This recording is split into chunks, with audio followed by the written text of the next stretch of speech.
Goshamahal BJP MLA Raja Singh పై మరో case నమోదైంది. ఈ నెల 23న వనపర్తి కొత్తకోటలో ఛత్రపతి శివాజీ విగ్రహావిష్కరణ కార్యక్రమంలో రాజా సింగ్ ముస్లింల మనోభావాలు దెబ్బతీసేలా మాట్లాడారని ఫిర్యాదు అందింది. దీంతో కొత్తకోట పోలీసులు స్టేషన్లో రాజా సింగ్ పై కేసు నమోదు చేశారు. ఇంకా పూర్తి వివరాలు తెలియాల్సి ఉంది.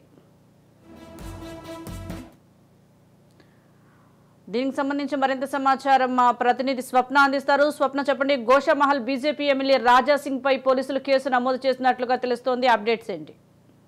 అయితే సుజాత, రాజా సింగ్ మీద కేసు నమోదు కావడం కానీ, రాజా సింగ్ ఇలా మాట్లాడడం కానీ ఆయన కొత్తేం కాదు. ఎన్ని కేసులు వచ్చినా ఏం వచ్చినా హిందుత్వం అనేటువంటి భావజాలంతో ఓవైసీకి కౌంటర్లు ఇవ్వడం, ముస్లింలకు వ్యతిరేకంగా మాట్లాడడం అనేది ఆయన మొదటి నుంచి చేస్తున్న పని.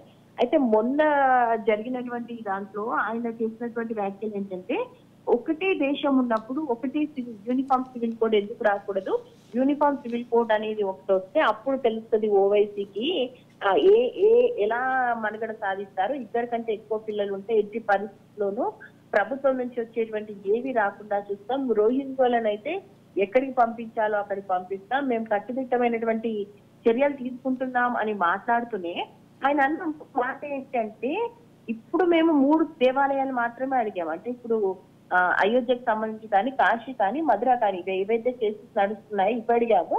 రేపు ఇంకా పెరుగుతాయి, రేపు ఇంకా ఇంకా ఇంకా చాలా చోట్ల మేము దేవాలయాలు నిర్వహిస్తాము. అప్పుడు గతంలో మా మీద చేసినటువంటి అఘాయిత్యాలు మేము మర్చిపోలేదు.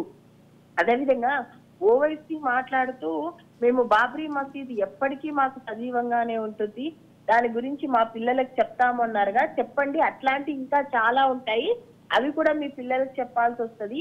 నిన్న మొన్నటి రోజులు కాదు ఏం చేసినా ఊరుకోవడానికి. ఇక రానుంది యోగి ఆదిత్యనాథ్ రోజులు అన్నట్టుగా ఆయన మాట్లాడడము. ఇప్పుడు బీజేపీకి సంబంధించి ఇంకా కట్టుదిట్టంగా ఉంటుంది. హిందుత్వ వాయిస్ వినిపించడానికి మేము సిద్ధంగా ఉన్నాము, ఖబర్దార్ అన్నట్టుగా ఓవైసీని ఉద్దేశించి ఆయన మాట్లాడారు. అంటే మామూలుగానే రాజా సింగ్ ఎప్పుడు మాట్లాడినా ఆయన స్టైల్ అలాగే ఉంటుంది, ఆయన మాట్లాడేటువంటి పద్ధతి అలాగే ఉంటుంది. అయితే ఈసారి దీనికి సంబంధించినటువంటి కేసు నమోదైంది. దీని గురించి రాజా సింగ్ ని కొద్దిసేపటి క్రితమే అడిగినప్పుడు ఆయన ఏమన్నాడంటే, నేను మాట్లాడింది నిజమే, అందులో ఎలాంటి తప్పిదాలు లేవు, దాని మీద కేసు పెట్టాలనుకుంటే పెట్టుకోండి, నేను న్యాయపరంగా ఎలా ఫైట్ చేస్తానో అలా ఫైట్ చేస్తాను అన్నాడు. సో మొత్తానికైతే రాజా సింగ్ ఏం జరిగినా, ఎన్ని కేసులు పెట్టినా, ఈవెన్ ఆయనను పార్టీ నుండి సస్పెండ్ చేసినా కూడా ఆయన స్టైల్ మార్చుకోవట్లేదు. మొన్న శివాజీ విగ్రహానికి సంబంధించినటువంటి ప్రారంభోత్సవ కార్యక్రమంలో పాల్గొన్నారు కాబట్టి ఇంకా ఆ సమయంలో శివాజీ పాలనకు పగ్గాలు పట్టుకునేటువంటి సమయంలో ముస్లింలు చేసినటువంటి అఘాయిత్యాల గురించి, అంటే కొన్ని విషయాలు రాజా సింగ్ మాట్లాడడం అనేది చాలా అగ్రెసివ్ గా మాట్లాడతాడు. అది అక్కడ ఉన్నటువంటి కార్యకర్తలకి, బీజేపీ శ్రేణులకు ఉత్తేజాన్ని, ఉత్సాహాన్ని ఇస్తుంది.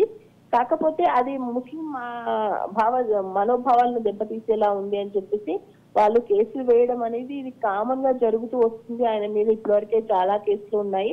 సో ఎన్ని కేసులు ఉన్నా నా స్టైల్ ఇదే, నేను నా స్టైల్ మార్చుకోను, కావాలంటే నేను లీగల్ గానే ఫైట్ చేస్తానని మాత్రం రాజా సింగ్ అంటున్నాడు. సుజాత, చూడాలి మరి ఏం జరుగుతుందో ఈ కేసు విషయంలో. Right, thank you Swapna.